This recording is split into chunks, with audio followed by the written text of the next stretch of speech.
Baik, Assalamualaikum warahmatullahi wabarakatuh. Perkenalkan, saya Andika Putra Mahendra dari kelompok 22 tutorial pengenalan dan penjaminan mutu. Jadi di sini saya akan sedikit menjelaskan tugas mingguan modul 4 yaitu acceptance sampling dari shift 2. Di sini ada 3 soal, di mana yang pertama itu perusahaan minuman ingin menerapkan rencana sampling tunggal untuk menjamin kualitas produk. Diketahui AQL itu 0,6% dan risiko produksinya sebesar 4%. Jadi di sisi lain pelanggan menetapkan AQL 2,8% dengan risiko 12%. Tentukan rencana sampling yang tepat berdasarkan parameter tersebut. Jadi di sini kita akan menyelesaikan ketiga soal ini dengan software Studio, di mana kita akan menginstal package acceptance sampling terlebih dahulu dan mengaktifkannya. Jadi langkah pertama yang kita lakukan itu adalah mendefinisikan unsur peluang produsen. Di sini tadi didapat dari soal bahwa AQL itu atau batas batas yang masih bisa diterima itu sebesar 0,6%. Ya, batas kualitas yang bisa diterima itu sebesar 0,6%, lalu alfanya itu 0,04, atau si produsen ini 4% akan peluangnya itu 4% akan menolak lot baik. Sehingga risiko produsennya itu 1 min alfa, atau 96% dia itu tidak akan menerima menolak lot baik.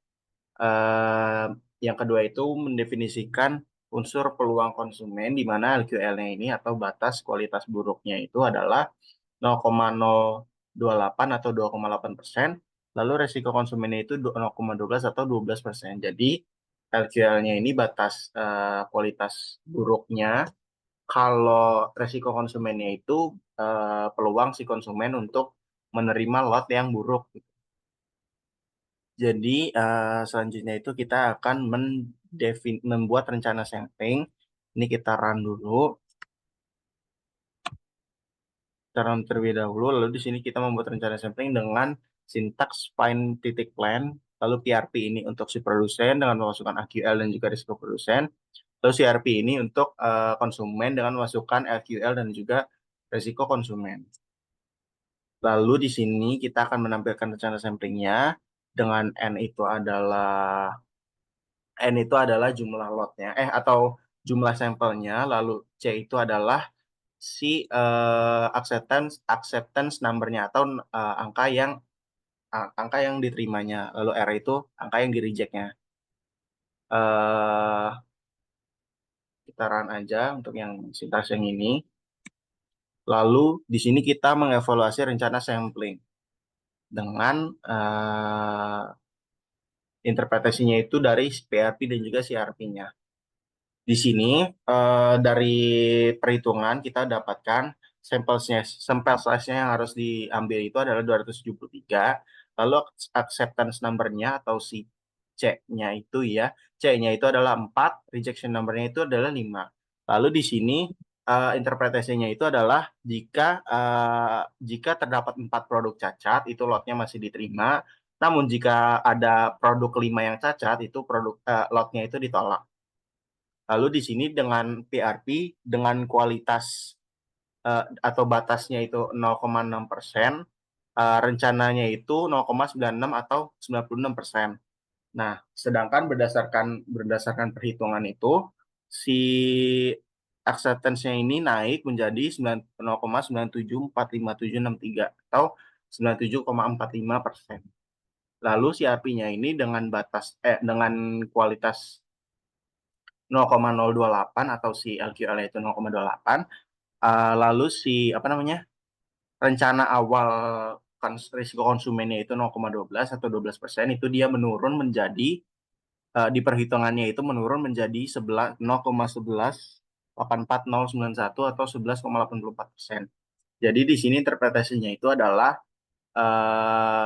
dia itu semakin mendekati satu, untuk PRP-nya ini semakin mendekati satu semakin bagus, lalu untuk CRP-nya ini semakin mendekati nol itu semakin bagus. Jadi untuk CRP-nya itu dia semakin mendekati satu semakin si produsennya ini memiliki peluang yang lebih kecil untuk menolak lot baik.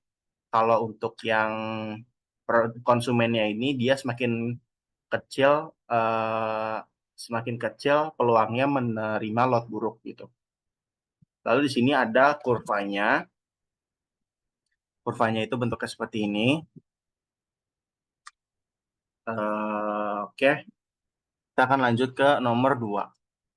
Sini, tentukan perencanaan sampel tunggal dengan ukuran lot 2000 unit, suku cadang. Perusahaan menetapkan AQL 0,7% dengan risiko produsen 2%. Dan LQL 3% dengan risiko konsumen 10%.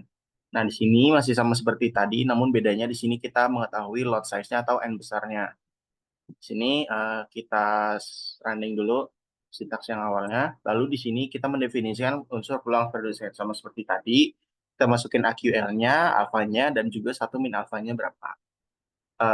LQL-nya itu AQL-nya itu 0,7%, alfanya itu 2%, risiko produsennya itu 98% atau 1 min alfa, 1 min 2, jadi 1 min 0,02, jadi 1 min 0,2. 0,02 benar. Jadi 98%.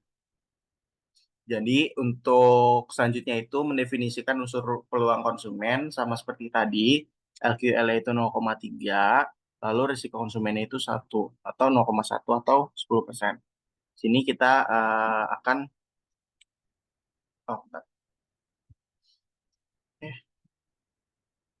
running sintaksnya sampai yang membuat rencana sampling. Nah, di sini ada tambahan karena tadi N besar atau ukuran lotnya ini diketahui yaitu sebesar 2000.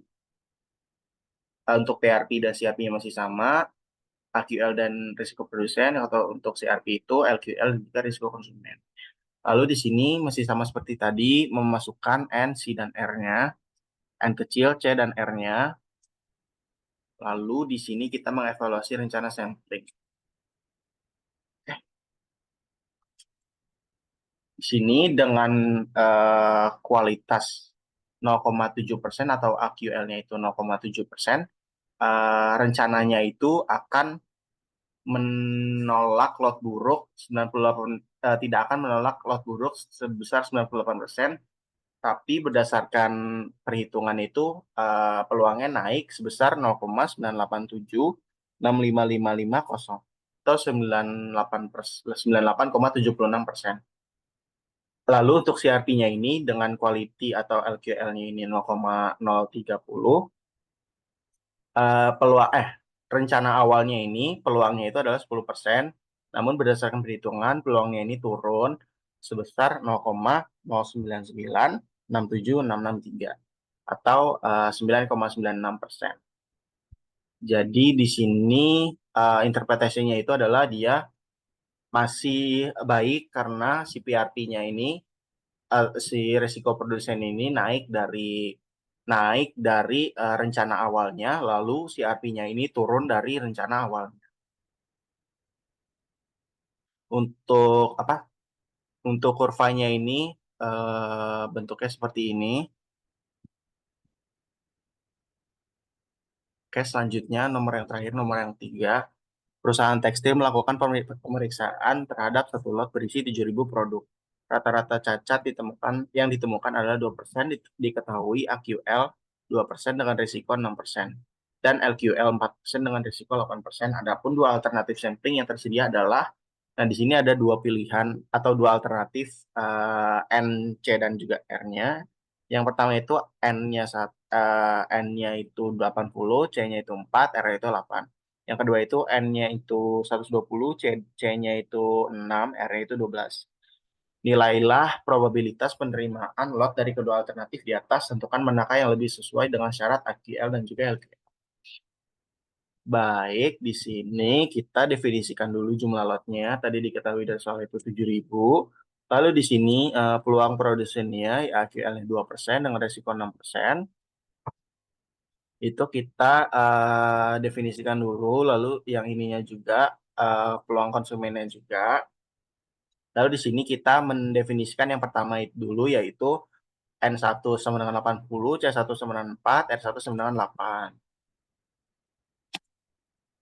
Lalu di sini kita menampilkan rencana sampling dengan memasukkan M dan juga C. lalu kita evaluasi rencana samplingnya. Nah, di sini eh dengan AQL 2% ya tadi ya, AQL ya.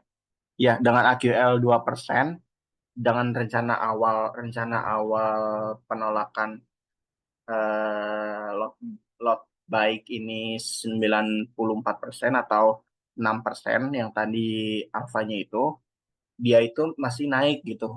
Si perhitungannya, berdasarkan perhitungannya itu dia peluangnya naik menjadi 0,9776446 atau 97,76%. Yang sebelumnya itu hanya 94%.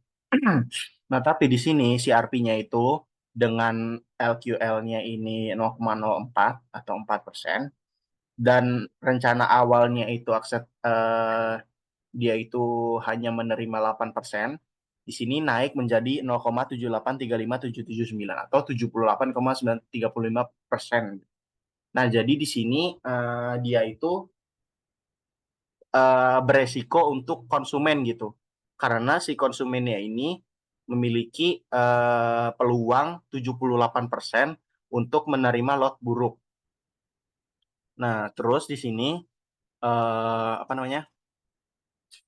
Untuk si kurvanya itu bentuknya seperti ini. Lalu untuk selanjutnya, nomor selanjutnya dengan N-nya itu 120, C-nya itu 6, dan juga R-nya itu 12. Di sini kita langsung saja didefinisiin yang N, C, dan juga R-nya. Lalu sama seperti tadi, kita menampilkan rencana sampling. Nah, di sini kita mengevaluasi rencana sampling. Oke, di sini. Oh iya, dari tadi saya lupa untuk ini. Oh, untuk ini itu interpretasinya, sampel yang akan diambil itu adalah 120, dan acceptance number-nya itu adalah 6, rejection number-nya itu adalah 7. Nah, di mana di sini acceptance number-nya itu total produk cacat yang diterima jika ini menerima lot-nya. Jadi, jika jumlah produk cacat itu ada 6, itu lot-nya itu masih diterima. Nah, jika ada produk ketujuh yang cacat, itu lot-nya tidak akan diterima. Atau lot-nya akan ditolak. Nah, selanjutnya, di sini untuk PRP-nya, dengan LQL-nya 2% dan juga rencana awalnya itu 0,94 atau 94%. Di sini berdasarkan perhitungan itu dia itu naik menjadi 0,9892662 atau 98,92%. Di mana itu masih bagus, masih baik gitu, karena dia itu naik, karena peluang peluang dia menolak lot baiknya itu makin kecil. Lalu di sini si RP-nya itu dengan LQL-nya ini 4%. Rencana awalnya itu dia itu hanya 8%, peluangnya untuk menerima lot buruk. Nah, tapi berdasarkan perhitungan dia ini naik menjadi 0,7942804 atau 79,42%. Masih sama seperti tadi. Untuk soal yang tiga ini, keduanya itu masih berisiko untuk konsumen, di mana awalnya rencananya 8%, dia itu malah naik menjadi 70%-an. Untuk yang A itu 78,35, kalau untuk yang B itu 79,42. Jadi si konsumennya ini tuh menjadi sangat-sangat beresiko untuk menerima lot buruk gitu. Mungkin ini dulu kurvanya. Ini ada kurva untuk yang soal yang kedua, untuk yang B. Oke, baik. Mungkin cukup sekian yang bisa saya sampaikan. Kurang lebihnya mohon maaf. Dari topik walidaya, wassalamualaikum warahmatullahi wabarakatuh.